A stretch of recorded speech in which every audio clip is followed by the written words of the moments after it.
Glug, glug, glug, glug, glug, glug, glug.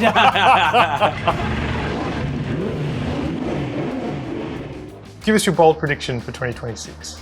I'll just start with first round. I think Shell V-Power Racing will dominate first round. It'd be nice to win the championship. Going to break my own pole record. I don't actually know. I'll say a rookie gets through to the Final Four again. We're going to win lots of races. Toyota will win a race. More chaos. Who's the most underrated driver in the paddock? Because I've talked about enough. Oh, I think probably before the end of last year, it's probably Kai.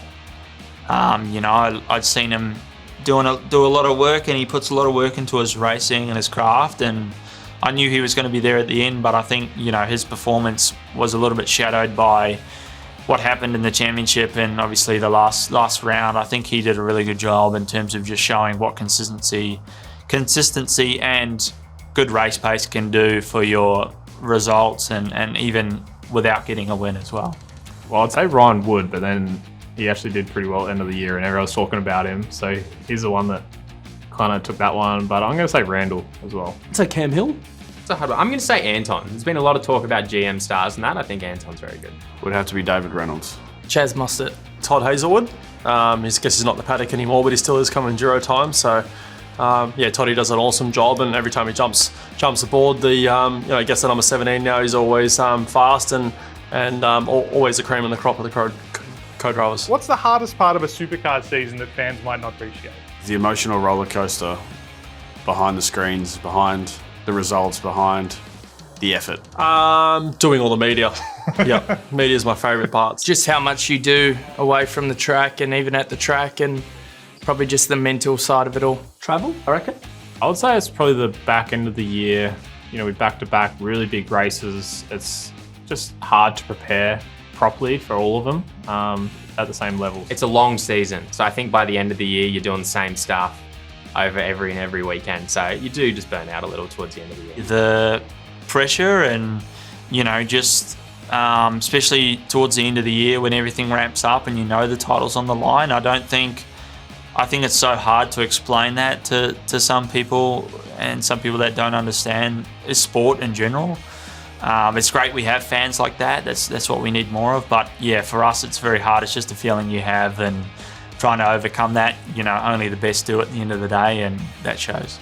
If you could change one racing rule tomorrow, what's gone from the rule book? Probably just throw half of it out, to be honest. I wouldn't say anything specific, but yeah, there's a lot of rules and restrictions and everything these days. So it'd be nice for it to be opened up a little bit and allow us to test more and I guess race a little bit more, would be cool as well. It's sort of hard for young drivers like Rylan. He's coming in this year and it's a pretty restricted testing schedule, and he's going to go up against, guys that are experienced like, I guess myself, but also the same token, Kylon made it all the way to the Final Four last year, so it can be done. Maybe having more fuel races back.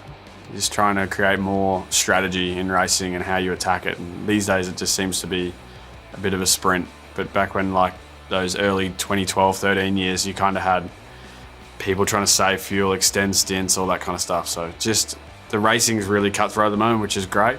But it'd be good to have that other element where some real strategy races and guys like David Reynolds and like old Will Davos, and you just can't compete with them because they have such wide experience in that. Probably limiting the top 10 shootouts to only a couple of times a year. I think just keeping that really special and very limited. I think we probably overuse it a little bit at the moment. Pit stops where you file out into the pit lane and you make contact, that should be removed. If you're filing out, you should just be able to fire, and then if you make contact, you make contact. Back to a normal championship system. You can take people out. I don't have any rules for hitting people, but they have rules for... You see what happens in NASCAR. They can hit each other with no penalties, and it self-polices, and you have a lot more respect for the other drivers. But if there's someone really peeving you off, you can go and get them. So I feel like that'd be cool. It'd be cool for the fans, and it'll create more rivalries, 100%. What's one sound a car makes that instantly worries you? Any sort of metallic noise, something, bad vibration, metallic noise, anything like that. Just any crunch. Any crunch is not good. Well, Woody's sound would be clunk, clunk, clunk, clunk, clunk, clunk, clunk. Probably when it's dropping a cylinder and there's a conrod coming out the side of the block. It's never a good sign. When you're trying to get reverse and it doesn't it won't go into reverse because the gear's still spinning. It's like, it's Very literally good. what it sounds like. Yeah. When it's like crunching, like it's like, you know something's wrong. Dream Grand Final entertainment from your perspective would be who? Look, AC/DC was obviously last year, and that was huge for so many people, you know, walking out of the track after the Sunday and just seeing the sea of fans that didn't even go to the motorsport event, you know, that just turned up for that. And that was pretty unbelievable. I think it'd be really hard to top that, just with their fan base and the culture they have. Unless, you know, Metallica or someone like that, you know, that would be pretty cool. Snoop Dogg. Probably Luke Combs. Yeah, that'd be pretty cool. I'm gonna say Metallica. I watched them last year and they were unreal. Fisher. Yeah, I would love to see Fisher come and do a post-race show for Supercars. I think that'd be really cool. Fisher. I just want to watch Second person who said I that. just want to watch a Fisher concert. I haven't been to one, so I met him recently, but that's hands down. I got a lot of big. I think Fisher would suit the Australian crowd very much. So it'd be cool to get Fisher there. Fisher's clearly having a moment among supercars drivers. Is everyone saying Fisher? Everyone said Fisher pretty much. He goes to Adelaide. He does live golf. We need to get him there. What's one non-negotiable in your race day routine? Steak. Steak for lunch. Oh, that's a tough one. I don't really know. Like just good food. Breakfast. Red Bull. Just making sure I'm wearing undies would be a good start. A good warm-up before getting in the car is pretty important to me, and I feel like it helps me a little bit. What's a good warm-up? I just Nice like for you. a bit of stretching and cognitive activities and skipping, you know, like it's just short, like 5-7 minutes of warming up, but I feel like it sort of gets you ready to jump in there because, you know, as relaxing as sometimes it feels driving around, it's still a spike to the system when you have to concentrate so hard all the time. Peak post-race meal. What's your go-to after a long weekend of race? Usually a beer. A beer tastes pretty good after a race. Big steak. Biggest steak I can find. Yeah, steak. Probably steak and chips. I'm like a rib fillet, cooked medium rare, Diane sauce, chips and salad. It's usually like pizza or pasta. In New Zealand, there's a dairy company that makes milk, and it's New Zealand only. And they have a collaboration with Whittaker's, and they make a chocolate milk.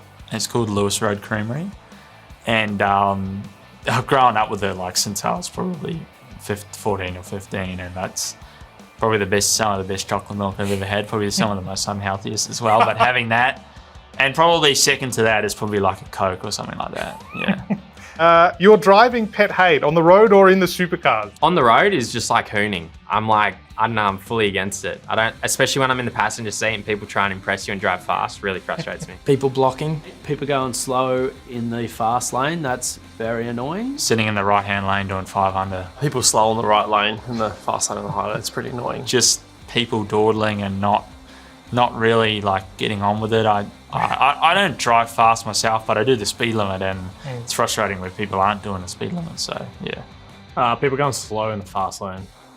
Probably people on their phone.